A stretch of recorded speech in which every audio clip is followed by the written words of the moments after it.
Hash, a voice from the past. The stage lights of the Prudential Center dimmed to a soft amber glow as the next contestant walked onto the vast stage. Simon Cowell sat in his judge's chair, pen tapping against his notepad in a familiar rhythm. He had seen thousands of performers over the years, singers who claimed they were the next big thing, dancers who promised to revolutionize the art form, magicians who swore they would leave every inch. Tonight felt different somehow. The audience fell into an expected hush. Simon glanced at his fellow judges. Heidi Klum leaned forward slightly in her seat, her expression curious. Howie Mandel adjusted his microphone. Sofia Vergara smiled warmly toward the stage, always ready to be moved by a story. The young man standing center stage looked to be in his mid-20s. He wore simple clothes, dark jeans, and a white button-down shirt. His black hair was neatly combed, and his eyes held something Simon couldn't quite place. Nervousness, yes, but also something deeper. Something like quiet determination mixed with old sadness. "Hello," Simon said, his British accent cutting through the silence. "What's your name?" "My name is Marcus,"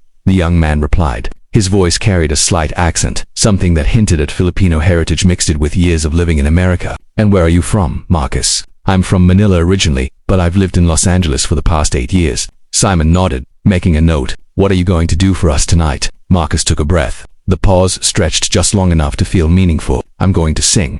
I'm going to sing a song that my father wrote many years ago." "Your father is a songwriter?" Heidi asked, her German accent warm with interest. "He was," Marcus said softly. "He passed away 2 years ago, but before he died, he told me something I didn't know my whole life." The audience grew even quieter. Simon set down his pen. Marcus continued, his voice steady but emotional. "My father's name was Freddie Aguilar. He was a singer in the Philippines, very famous there, but I didn't know he was my father until I was 23 years old."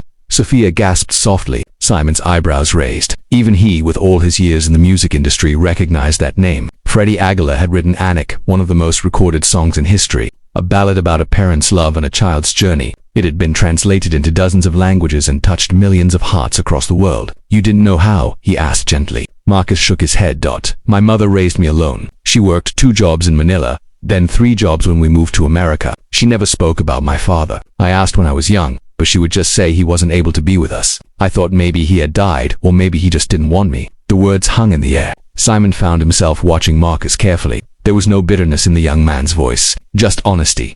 "When I turned 23, my mother got very sick," Marcus continued. "Cancer. She knew she didn't have much time left. That's when she told me the truth. She said my father was Freddie Aguilar. She said they had met when she was working at a music venue in Manila. They fell in love for a brief time, but he was already famous, already married. When she discovered she was pregnant with me, she made the decision to leave. She didn't want to cause problems for him. She didn't want money. She just wanted to raise me with dignity." A few people in the audience were already wiping their eyes. Simon remained still, processing this story. "After my mother told me, I didn't know what to do." Marcus said, "Should I contact him? Should I leave things alone?" "I was angry at first. Angry that I grew up without a father. Angry that my mother struggled so much while he lived his life as a star. But then my mother said something that changed how I felt." "What did she say?" Sophia asked, her voice thick with emotion. "She said, don't waste your anger on the past. Use your voice for the future. You have his gift. You can sing just like him. Make something beautiful from all of this."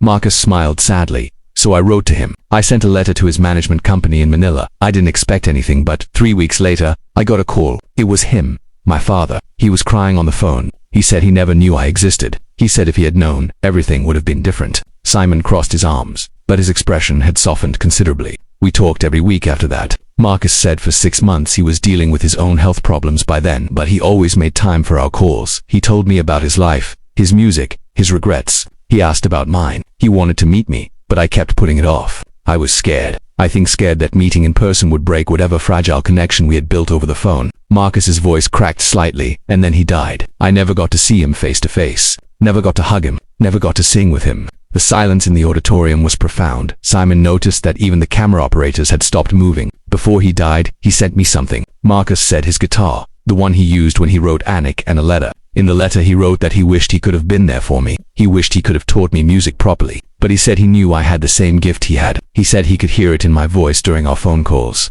He asked me to sing, to keep his music alive, and to forgive him. Marcus looked directly at Simon. "I came here tonight because I want to honor him. I want to show the world that his music lives on, not just in recordings, but in me, in his son, the son he never got to know." Simon nodded slowly. "What are you going to sing?" "I'm going to sing Anak," Marcus said in the original Tagalog, the way he wrote it. "All right," Simon said quietly. "Let's hear it." Marcus nodded to someone off stage. The familiar guitar intro began to play, gentle and melancholic, and then Marcus began to sing. His voice was remarkable. It carried the same warmth, the same aching sincerity that his father's voice had possessed. The tonic lyrics flowed like water, even for those who didn't understand the language. The emotion was universal, a parent calling to a child finding their way home. Simon watched Marcus's face as he sang. The young man's eyes were closed. Tears ran down his cheeks, but his voice never wavered. Every note was perfect. Every phrase was filled with years of longing, loss, and love. When Marcus reached the chorus, something extraordinary happened. The audience began to sing along softly at first, then louder. Filipino families in the crowd knew every word. Others hummed the melody. The entire auditorium became part of the performance. Simon felt something unfamiliar prickle behind his eyes. He blinked rapidly as the final notes faded. Marcus opened his eyes. The audience erupted. People were on their feet, applauding, crying, shouting. Marcus stood there looking overwhelmed and grateful and sad all at once. Heidi was crying openly. Sophia held a tissue to her face. Even Howie looked deeply moved. Simon waited for the noise to die down before he spoke. When he did, his voice was gentler than usual. "Marcus," he said, "I have been doing this for a very long time. I've heard every kind of story, every kind of voice, and I can tell you genuinely that what you just did up there was extraordinary. Not just because you can sing, but because you took something painful and turned it into something beautiful. That's what real artists do."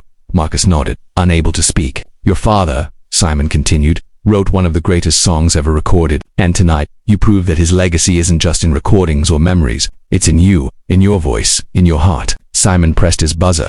The golden egg slid up, then Heidi pressed hers, then Sophia, then Howie. All four judges had given him a yes. But Simon stood up. He walked onto the stage, something he rarely did. He approached Marcus and extended his hand. Marcus shook it, and then Simon did something even more surprising. He pulled the young man into a brief embrace. "Your father would be very, very proud," Simon said quietly, just loud enough for the microphone to catch. Marcus broke down then, sobbing against Simon's shoulder. The audience cheered even louder. Later that night, after the cameras stopped rolling, Marcus sat backstage holding his father's guitar. A producer approached him with a phone. "There's someone who wants to speak with you," she said. Marcus took the phone, confused. "Hello, Marcus. This is incredible. I'm calling from Manila. I worked with your father for 30 years. The voice on the other end was warm and excited. "The video of your performance is already spreading across the Philippines. Millions of people are watching it. They're calling you the son of Anak. They want to know more about you. They want to hear more of your music." Marcus felt dizzy. I don't know what to say." "Say you'll come home," the voice replied. "Come to Manila. Come see where your father performed. Meet the people who loved him. Let them love you, too." Marcus looked down at the guitar in his lap. He thought about his mother, who had worked herself to exhaustion to give him a good life. He thought about his father, who had wanted so desperately to know him. He thought about the gift they had both given him, the ability to turn pain into music, loss into love. "Yes," Marcus said. "I'll come home." As he hung up the phone, Marcus felt something he hadn't felt in years. Not just hope, but peace. He finally understood what his mother had meant. The past couldn't be changed. His father was gone, but the future was still unwritten, and he would write it with his voice, his music, and his father's guitar. The stage lights had dimmed hours ago, but somewhere in the world, a new light was just beginning to shine.